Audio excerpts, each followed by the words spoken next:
بسم اللہ الرحمن الرحیم۔ السلام علیکم دوستو، رمضان ایک ایسا پاک مہینہ ہے جس میں قرآن شریف نازل ہوا، جس کے اندر لوگوں کے لیے سیدھا اور صحیح راستہ بتایا گیا ہے۔ رمضان ایک ایسا مہینہ ہے جس میں ہر مومن کی دعا قبول ہوتی ہے، اور اللہ پاک نے ہر مسلمان کے اوپر رمضان کے 30 روزوں کو فرض کیا ہے۔ دوستو، جیسا کہ آپ سبھی جانتے ہیں کہ رمضان کا مہینہ شروع ہو چکا ہے اور دنیا بھر میں مسلمان اس مہینے کی برکت سے روزے رکھتے ہیں، لیکن کیا کبھی آپ نے سوچا ہے کہ مسلمان پر رمضان کے مہینے کے روزوں کو کب فرض کیا گیا، اور کیا ہم سے پہلے والی امتوں پر بھی یہ روزے فرض ہوا کرتے تھے؟ آج کے ہمارے ویڈیو میں ہم اسی کے حوالے سے بات کرنے والے ہیں۔ آج ہم آپ کو ڈیٹیل میں بتائیں گے کہ کس کس امت پر کس طرح سے روزے فرض ہوئے۔ اللہ رب العزت نے قرآن مجید کی سورہ بقرہ کی آیت نمبر 183 میں ارشاد فرمایا کہ اے ایمان والو، تم پر ہم نے روزوں کو فرض کیا ہے جیسے تم سے پہلے لوگوں پر فرض کیے گئے تھے، تاکہ تم اس مہینے کا احترام کرو اور پابندی کے ساتھ روزے رکھو۔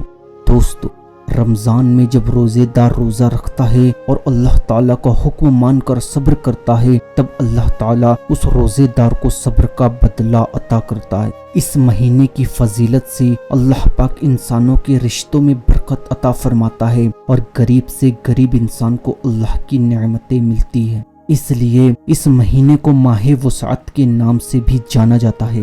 دوستو، ہر مسلمان اس مہینے میں خاص طور سے ہر گناہ سے پرہیز کرتا ہے، اور جب تک اللہ کا حکم نہیں ہوتا تب تک کوئی بھی چیز کھاتا پیتا نہیں ہے۔ اگر ہم اتہاس اور مذہبی حوالے سے دیکھتے ہیں تو حضرت آدم علیہ السلام کے زمین پر آنے کے بعد سے ہی روزے رکھنے کی شروعات ہو چکی تھی۔ بتایا گیا ہے کہ حضرت آدم علیہ السلام ہر مہینے کے 3 دن روزہ رکھا کرتے تھے۔ ساتھ ہی یہ بھی کہا جاتا ہے کہ حضرت آدم علیہ السلام ان روزوں کو جنت سے زمین پر آنے کے بعد توبہ کے لیے رکھا کرتے تھے۔ اس طرح پورے سال میں حضرت آدم علیہ السلام 36 دن روزہ رکھا کرتے تھے۔ دوستو، حضرت آدم علیہ السلام کے زمانے میں ہر مہینے کی چاند کی 13ویں، 14ویں اور 15ویں تاریخ کو روزے رکھے جاتے تھے۔ یہ وہ تاریخ ہے جب چاند پورا مکمل اور روشن ہوتا تھا، جسے آپ اور ہم 14ویں کا چاند بھی کہتے ہیں۔ اس کے بعد جب حضرت نوح علیہ السلام کا زمانہ آیا تو انہوں نے بھی حضرت آدم علیہ السلام کے زمانے کی طرح مہینے میں 3 روزے رکھے، وہ بھی انہی 3 تاریخوں پر۔ ان روزوں کو طوفان نوح سے بچنے پر حضرت نوح علیہ السلام نے شکر کا نام دیا، لیکن حضرت داؤد علیہ السلام کے روزے کا طریقہ حضرت آدم علیہ السلام اور نوح علیہ السلام سے تھوڑا الگ تھا۔ چنانچہ حضور صلی اللہ تعالی علیہ وسلم کے فرمان کے مطابق وہ 1 دن روزہ رکھتے تھے اور 1 دن افطار کرتے تھے، یعنی کہ پورے سال میں آدھا سال روزہ رکھتے تھے۔ اس کے علاوہ حضرت سلیمان علیہ السلام ہر مہینے میں 9 دن روزے رکھتے تھے، اور یہ روزے مہینے کی شروعات میں 3 دن و مہینے کے بیچ میں 3 دن اور مہینے کے آخر میں 3 دن رکھا کرتے تھے۔ اس کے علاوہ حضرت ابراہیم علیہ السلام بھی حضرت آدم علیہ السلام کے طریقے کے مطابق روزہ رکھا کرتے تھے، یعنی کہ ہر مہینے میں 3 دن روزے۔ لیکن کئی روایتیں یہ بھی بتاتی ہے کہ حضرت ابراہیم علیہ السلام پورے مہینے کے روزے رکھا کرتے تھے۔ حضرت موسیٰ علیہ السلام کے روزے کا طریقہ سب سے الگ تھا۔ چنانچہ صحابہ کرام کا کہنا ہے کہ حضرت موسیٰ علیہ السلام کو اللہ رب العزت نے لگاتار 3 مہینے روزے رکھنے کا حکم دیا تھا، اور ان روزوں کے فضل سے وہ اللہ سے ملاقات کریں گے اور ہم کلامی کا شرف حاصل کریں گے۔